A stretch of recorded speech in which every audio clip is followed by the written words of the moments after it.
week on Africa Weekly.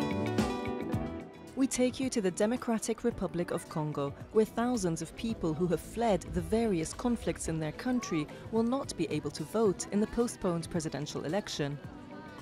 And we stay in the DRC to take a look at the state of the country's infrastructure, one of the bargaining chips some politicians are using to shore up support in the upcoming poll.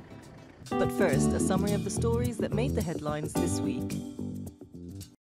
Madagascar's two former presidents went head-to-head in Wednesday's runoff presidential election in a hotly contested two-man race that saw voters almost coming to blows as the polls closed.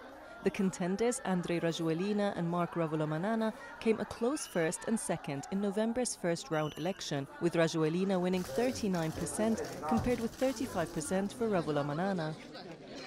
The EU Observer Mission said the vote had been well organised and calm and called for candidates and their supporters to wait patiently for the official results. There was this fear before the first election that one of the candidates would proclaim himself as the winner. Now we are hoping that they have learnt this lesson. As in the first round, it must remain calm until the results are announced. Elections in the Democratic Republic of Congo, due to take place on Sunday, have been postponed after electronic voting machines were destroyed in a suspected arson attack on a warehouse last week. President Joseph Kabila is scheduled to step down after nearly 18 years in power following the elections, which are already 2 years overdue. We have postponed election for 7 days. And the election is going to take place on the 30th of December this year. Nearly 8,000 of some 10,000 voting terminals for the capital Kinshasa were destroyed in the blaze last Wednesday. The postponement comes as problems have piled up ahead of the December 23rd vote, with violence at electoral rallies, inter-ethnic conflict, militia attacks in the east and an Ebola outbreak. The opposition UDPS party warned of a mass mobilization of the people if elections are delayed any further. If there are elections on the 30th, you will turn out en masse for the side of change. If there are no elections, we call on you all to mobilize until Joseph Kabila leaves power. Two Scandinavian hikers were found dead with cuts to their throats in Morocco's High Atlas Mountains, a popular trekking destination for tourists, on Monday. Moroccan authorities arrested more than a dozen suspects after the discovery of the two women's bodies. The victims, from Denmark and Norway, both in their 20s, had been sharing a tent 10 kilometers from the mountain village of Imlil, where their bodies were found.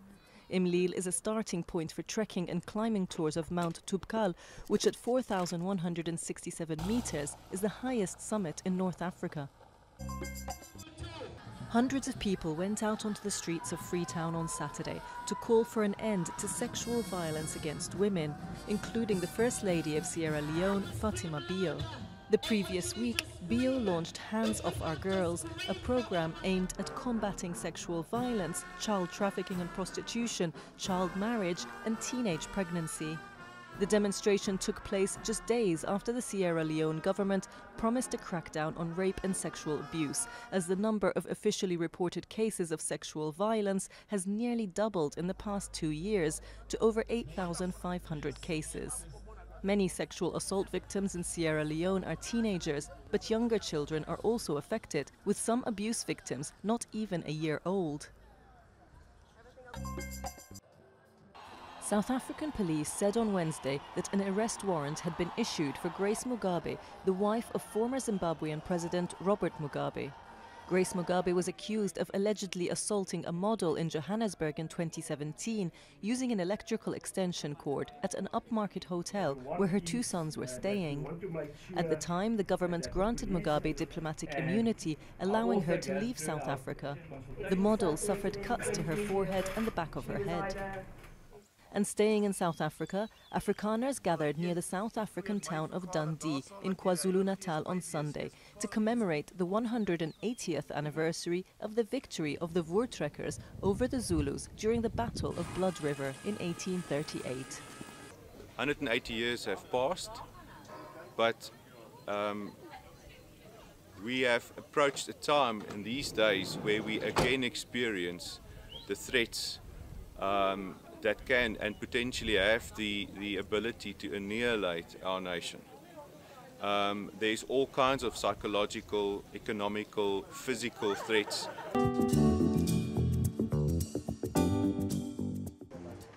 Jean Bienvenu is a former associate of opposition politician Jean-Pierre Bemba. In 2008, he had to leave his hometown of Kinshasa, fleeing state persecution. It's very tough seeing what's happening in Kinshasa but not being able to go back. It's not easy. He is just one of some 15,000 citizens of the Democratic Republic of the Congo that now live across the border in Congo-Brazzaville. According to the United Nations Refugee Agency, nearly 750,000 Congolese have fled the various conflicts in their home country. So far, Uganda has taken in the most Congolese refugees, with many living in harsh conditions in camps surrounding Lake Albert. Jerome has lived here since the age of 9. He is not optimistic about the likelihood of change in his country of origin. Why would I go back to the Congo? I would just have to come back here again because of the war. Some refugees put down roots in their host country, like here in the Zambian capital of Lusaka. Bernard Pierre Lukungu has lived here since 1993. He also has his worries about the election back in the DRC. We are almost 25,000. And if truly things will go, haywire, we're afraid many will enter Zambia. And then it is a situation that we don't want to happen, because this will destabilize this country. We don't want that. They hope that the upcoming election will bring change that will allow their lives to return to normal. If not, many may choose to join the large community of citizens who have sought to live their lives elsewhere.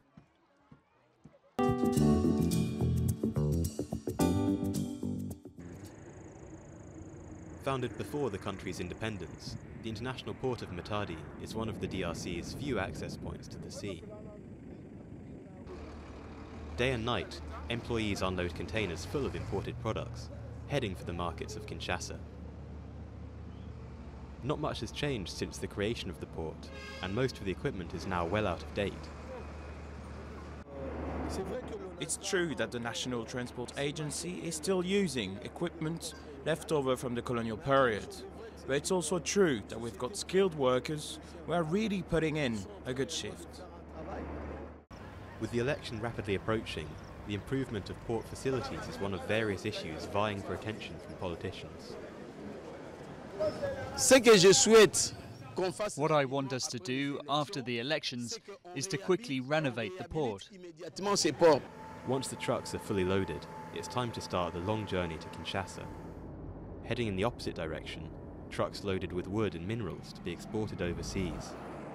Not all complete the journey. This is one of the world's most dangerous roads. Manzeza uses the route several times every week. I've seen many accidents on many occasions. People die in ways you can't imagine.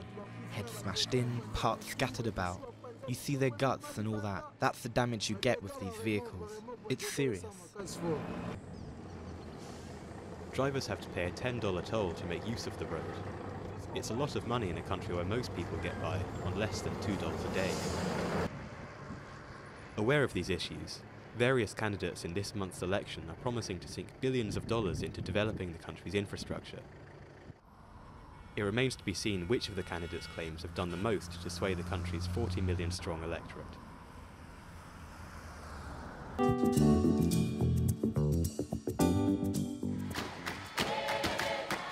The Indoni Festival kicked off in the South African city of Durban this weekend.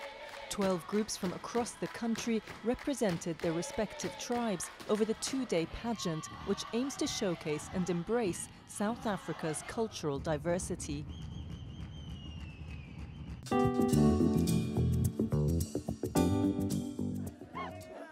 In Kenya, members of the Maasai community took part in a special Maasai Olympics on Saturday, organized to save endangered lions by fostering a culture shift from hunting lions to hunting cash prizes.